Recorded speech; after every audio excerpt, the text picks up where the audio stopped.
The Bible is not merely a book about faith and salvation. It is a treasure chest of dramatic tales and characters full of contradictions. Among them are women who stand out not only for their beauty and intelligence, but also for the cruelty and danger they bring.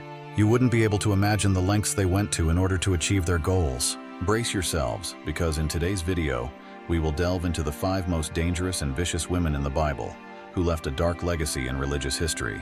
Don't forget to subscribe and turn on notifications so you won't miss any exciting videos from our channel, where you'll uncover profound insights into the Bible and faith. Number 1. Jezebel. Jezebel, daughter of Ethbaal, king of Sidon and high priest of Astarte, the pagan goddess, left a lasting mark on the history of the Bible. Her marriage to King Ahab was not merely a political union, but marked the beginning of an era fraught with religious and power conflicts. Jezebel, a devoted follower of Baal, the Canaanite god, relentlessly pushed for the worship of Baal and Asherah in Israel, causing the nation to descend into deep corruption. Her cruelty was not only demonstrated through actions, but also through wicked schemes to supplant the worship of Yahweh. Jezebel not only built a temple and altar for Baal, but also spread pagan worship throughout Israel, causing the nation to turn its back on the Lord God. With her influence, she led King Ahab to forsake the faith of his forefathers, dragging the entire nation into perverse rituals. 1 Kings 16:31-33. Her actions were not only religious but also a sharp political strategy, as she linked Israel's rituals with the values of her homeland. One of Jezebel's most cruel and shocking acts was the murder of Naboth, a righteous man who owned the vineyard Ahab desired. When Naboth refused to sell his vineyard, Jezebel orchestrated a wicked plot to falsely accuse him, leading to his unjust execution, allowing Ahab to take the vineyard. 1 Kings 21:7-16. This act not only revealed her malice, but also demonstrated Jezebel's readiness to use any tactic, including deception and crime, to achieve her objectives. When Elijah, the prophet of Yahweh, stood up to Jezebel and her family, she was filled with rage.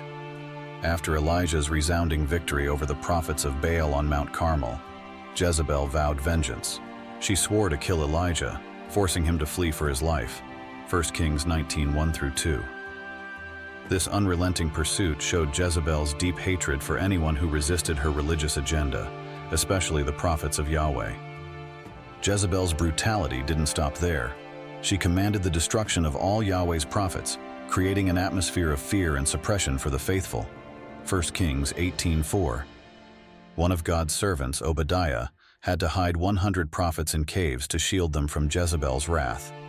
In the end, her cruel life came to a miserable end when Jehu, following the orders of the prophet Elisha, arrived in Jezreel to overthrow the house of Ahab. In her final defiance, Jezebel dressed herself up and mocked Jehu from the window, but her fate was tragic. Jehu commanded that she be thrown from the window, and the horses trampled her body, leaving only her head, hands, and feet, fulfilling the prophecy of Elijah. Dogs will eat the flesh of Jezebel by the wall of Jezreel. 2 Kings 9:30-37. Jezebel's legacy stands as a warning about the brutality and destruction brought by sin.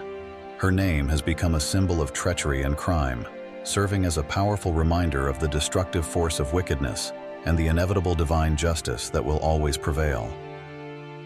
Number 2. Athaliah, the tyrant queen of ambition. Athaliah, the daughter of King Ahab and Queen Jezebel, was born into a family infamous for its cruelty and idol worship.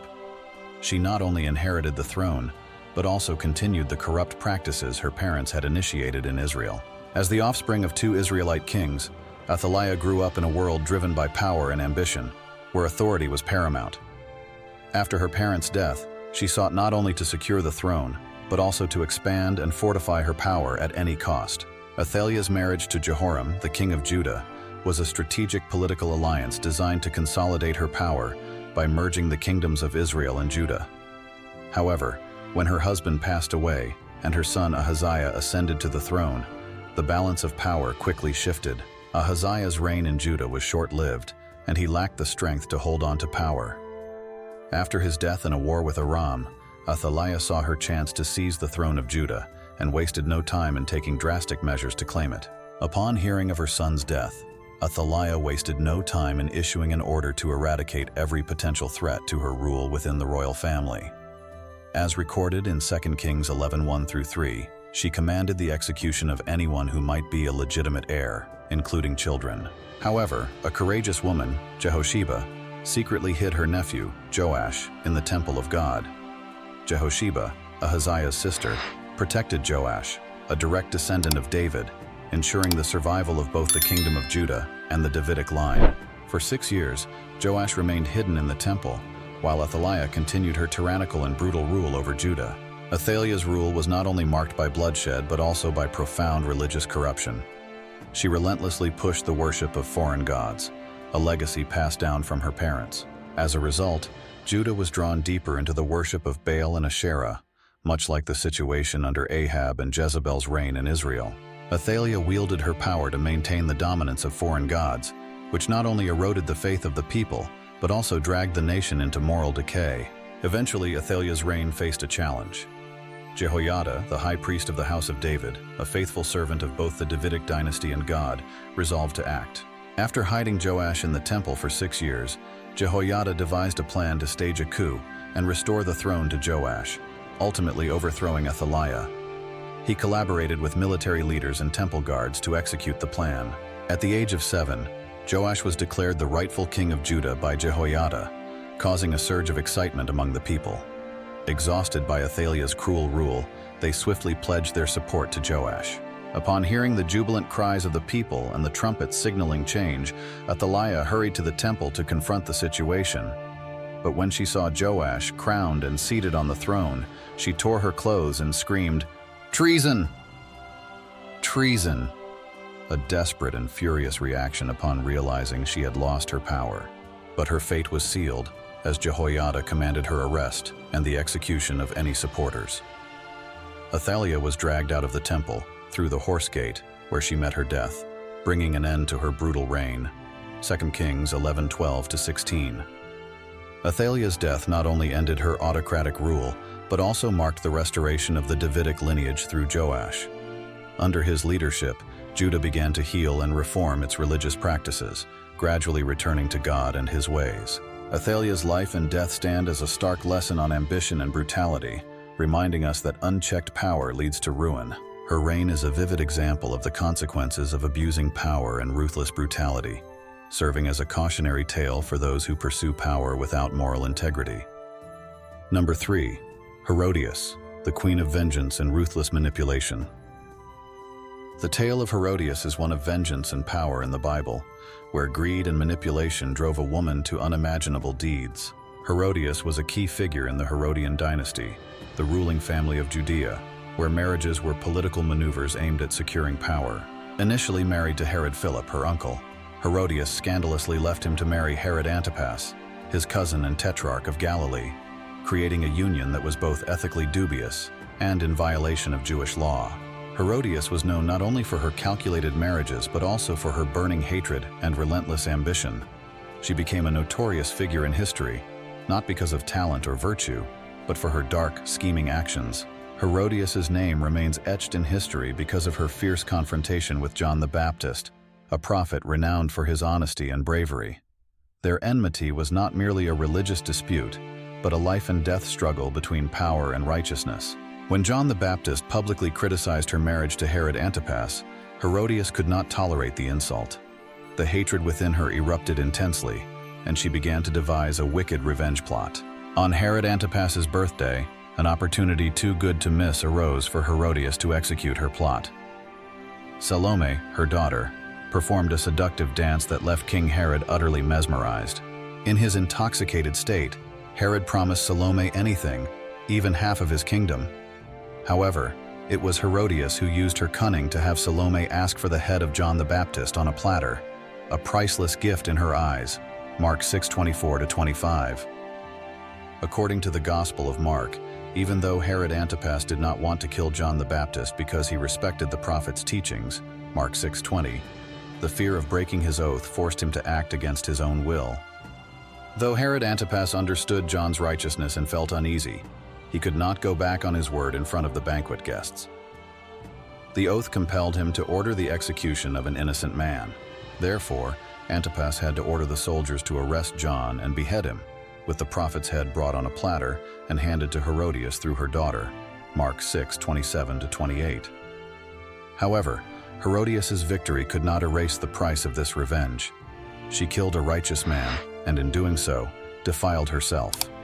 Her life, though temporarily victorious, was no longer peaceful. Shortly after, Herod Antipas's power weakened, and after being accused of conspiracy and disloyalty, Roman Emperor Caligula ordered his exile to Gaul, marking the end of the Herodian dynasty. Herodias' story is a sobering lesson on the destructive power of anger and greed. Not only did she manipulate her daughter to carry out a cruel plot, but she also demonstrated how power can blind one's conscience and humanity. The legacy of Herodias is not merely a symbol of vengeance, but a warning of the treacherous path of power manipulation and the devastating consequences that hatred can bring. Although the Bible does not describe her final days, the story of Herodias serves as a strong reminder of moral degeneration and the fateful outcome of being blinded by greed and the pursuit of power. Number 4. Delilah, the woman of betrayal and infinite greed. Among all the tales of betrayal and deceit in the Bible, Delilah's story remains one of the quintessential examples of manipulation and insatiable greed. Delilah lived during the turbulent era of the Judges, a time when Israel was under constant threat from neighboring nations, especially the Philistines. While Delilah lived near the region of Sorek, which was closely associated with the Philistines, her exact origins are not clearly documented.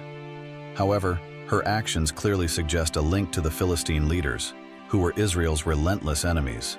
Delilah is most well known for her role in the tragic fall of Samson, one of Israel's great judges, renowned for his extraordinary strength bestowed by God. The Philistines, terrified by Samson's power and his victories, sought to bring him down by any means necessary.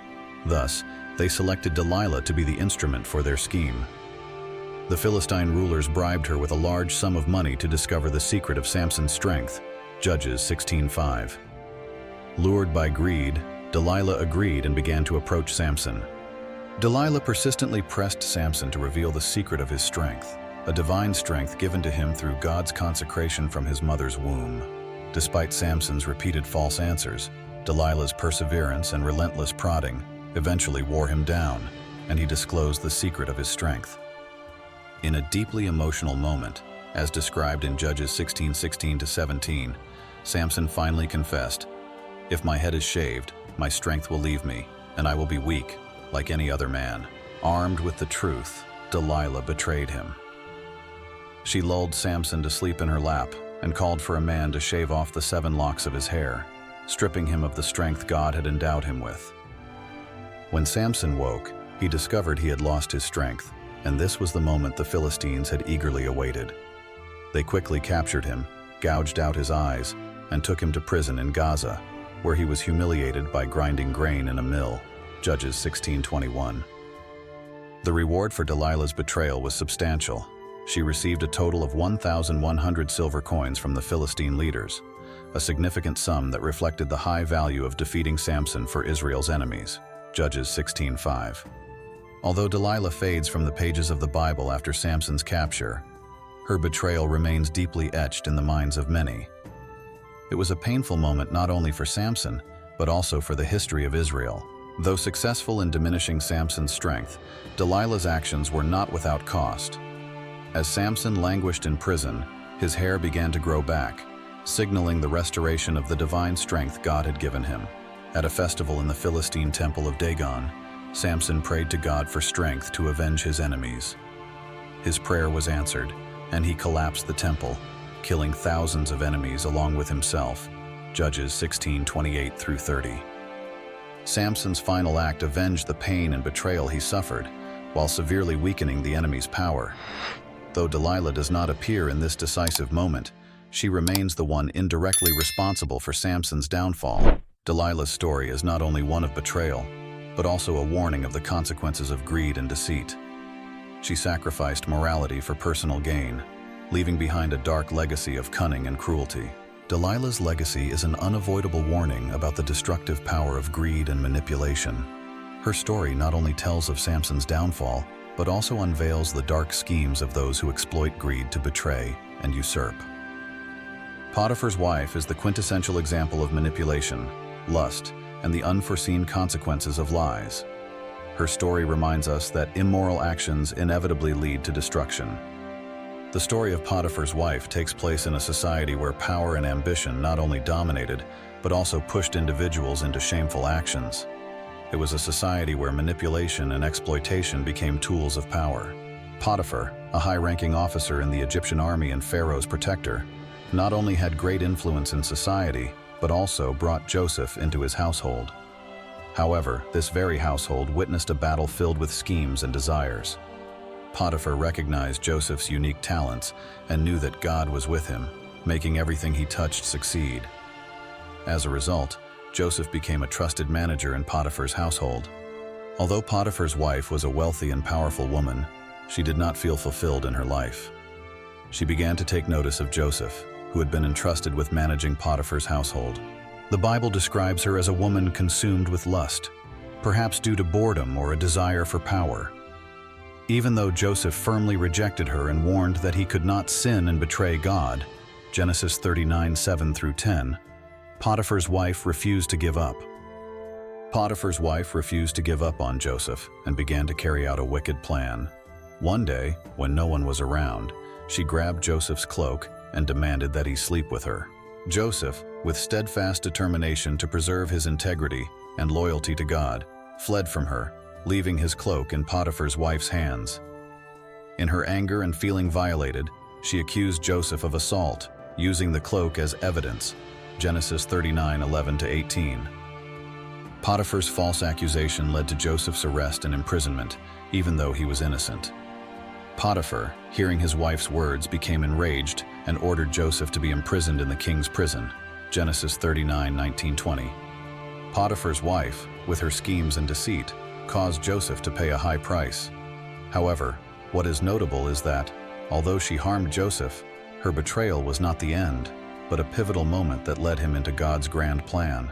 Even in imprisonment, Joseph continued to experience God's presence and blessings, and he kept rising due to his leadership abilities and integrity. Genesis 39:21-23. Joseph's life in prison marked a crucial turning point. With God's wisdom, Joseph interpreted the dreams of Pharaoh's two servants, one the cupbearer and the other the baker, which led to him interpreting Pharaoh's dream. It was because of this event that Joseph was promoted to the second highest position in Egypt, overseeing preparations for the coming famine, saving not only Egypt, but also his family. Genesis 41. Although there is no record of the punishment Potiphar's wife faced, her actions could not hide God's justice. While she destroyed Joseph's life in the short term, ultimately, her deceit created an opportunity for Joseph to fulfill the mission God had entrusted to him. The story of Potiphar's wife is clear evidence that even if people exploit the truth to harm others, God's plan will still unfold perfectly. The legacy of Potiphar's wife is a warning about the destruction caused by deceit and ambition, especially when one uses tricks to manipulate and harm others. Her actions not only tormented Joseph, but also serve as a testament to the sins people commit when driven by lust and the desire for power. In summary, the stories of these women are profound warnings about the dangers of excessive ambition, deceit, and idolatry. Each of their stories is a clear testament to the serious consequences of losing integrity and faithfulness to God. We can learn from their mistakes and seek integrity and reverence in our own lives. By cultivating humility, integrity, and devotion to God, we can avoid the path of destruction these women chose. Their lives are a powerful reminder of the consequences of forsaking God's commandments and the virtues of love, justice, and faith. Live in such a way that every step we take reflects God's glory, shining with good deeds and guiding us to a life full of divine blessings. Thank you for watching this video. If it has been valuable to you, don't forget to subscribe and hit like. May God always bless you. Amen.